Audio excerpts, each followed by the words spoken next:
Sa gihapon mayong pagtan-aw mga kigsunan dinhi sa ato ang panag-uban, dinhi na usab sa ato ang pagpadayon sa atong pagisgot-isgot sa mga pulong nga giluwatan ni Ginoong Hesus didto sa cross sa Kalbaryo. Yan ta karon sa ika-unom nga pulong nga giluwatan sa atong Ginoo nga sumala diha sa Juan 19:30. Ang pulong sa Dios mga kaigsunan nagaingon diha sa Juan 19:30, ang human makatilaw si Jesus sa suka, miingon siya, natapos na. Unya miduko siya og namatay. It is finished, matud pa sa atong makita nga maoy pinaka pulong nga giingon ni Ginoong Hesus, natapos na.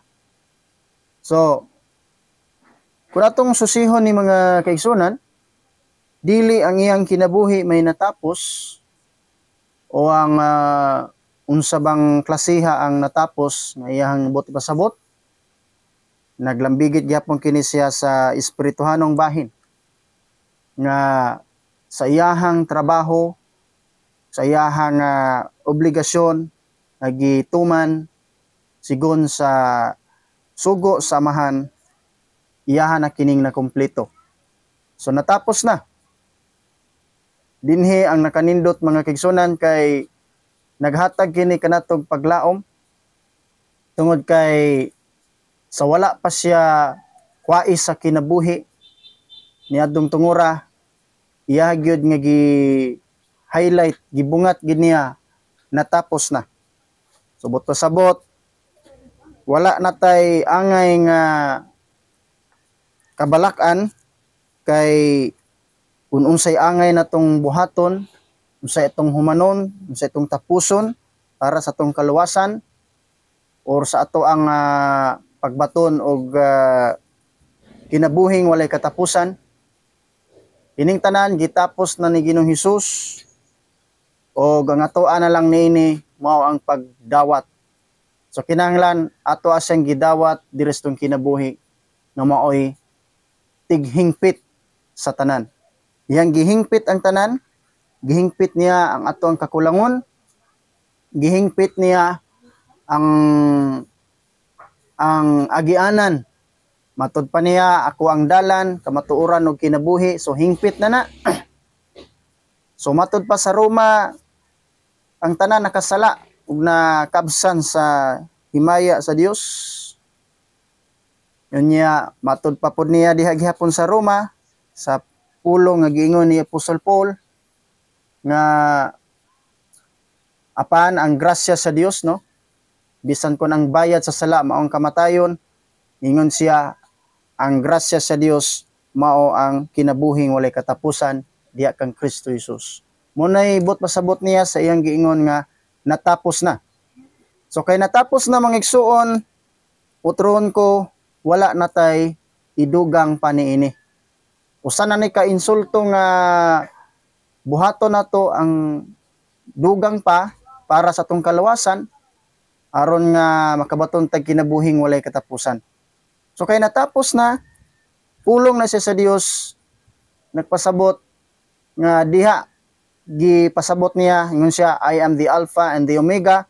Pag ingon niyang Omega, so the last, no? I am the beginning and the end. So kay wala na may lain pa gawas kaniya, siya man ang tighingpit. So diha ta niya mutuog mosalig.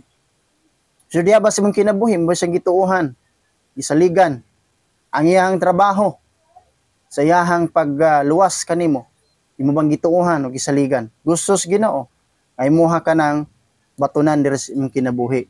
Saligan nimo siya 100%. Pinagis imong pagtuo o pagdawat kang Kristo Jesus na Ginoo ug manluluwas. Hinumduman nato pag-ayo, ingon gid siya. Ato ning sulat sa ato nga kasing-kasing. It is finished. Natapos na, natapos na, natapos na.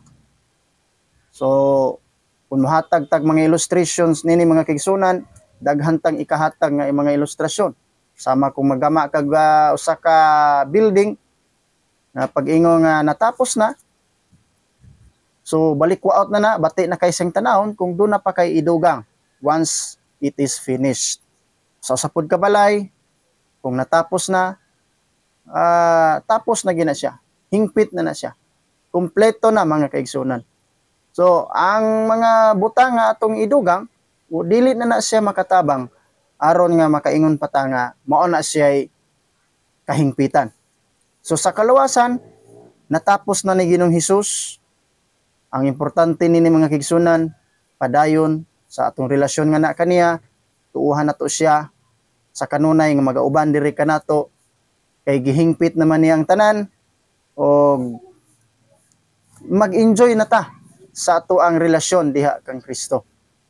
Dili na to sayangon nga sa mga nahabilin nga mga oras ug mga adlaw sa tong kinabuhi diri sa kalibutan, sa dili pa siya mobalik, sa dili pa ta kuhaon niya, at least atong na-enjoy ang atong relasyon diha sa Dios. Kaya namang gihingpit ang tanan. Wad ang mga kabalaka, wad ang mga kahadlok nga dili ka maluwas kay unsaon man ako, dili ka makabaton sa kinabuhing walay katapusan. Nana si Kristo, nana ang iyahang trabaho. Humana 2020 years ago ang milabay mga kaigsunan. So unsa pa may ato ang idugang ni ana? So ato ni siyang himuon nga opportunity diri sa atong kinabuhi. Oportunidad ni nga nakabaton kita sa relasyon diha pinagi kang Kristo Jesus. Ginaot nga imo siyang gituhan o gidawat di sa mga kinabuhi. Kung kita kabalo man ta nga makasasala ta mga kaigsunan, ikaw kung wala pa niyo madawat si Kristo, dawata na, bato ni siya sa imong kinabuhi, ayaw paglangan, kay basin kung mabalik na ang Ginoo, basin maulahin na unya ang tanan. So ang importante, doon nagig kay kalimbigita na sa Dios, nining mga tungura. Kay sa dili madugay, mobalik siya, o ang iyahang dadon lamang, kadto lamang, iyang mga pinili, iyang mga tinubos. O ginaot, ini nakatabang kanimo, nga mas makaplagan mo pa ang kamatuoran. Kalaygon nga ang Dios, mga kaigsunan, padayon.